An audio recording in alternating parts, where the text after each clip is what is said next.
Baphume ngobuninzi abasemagunyeni kwindawo ekungenwa kuzo kwiphondo laseMpuma Koloni. Namhlanje lusuku lokugqibela lokuba abantu babuyee kumaphondo abasebenza kuwo. Kusungulwe amaphulo ovala amazibuko ukuqinisekisa ukuba abaqhubi bayayithobela imithetho kaLevel 4 yokumiswa ngxi kwentshukumo.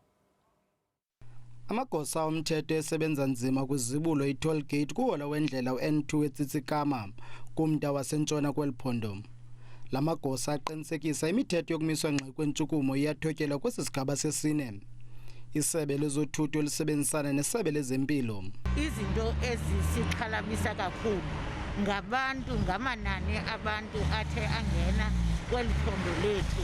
Engena amanye xa ethestwa kufumaniseke into okokubana bakhona abantu abosulelekileyo yiloo ntsholongwane. Iyaxhalabisa ke loo nto kuba asibazi babosulela abantu abangaphi kwaba bantu bebehamba nabo ngaphandle kwabo bona sebefumeneke bepositive. Masiqale apho.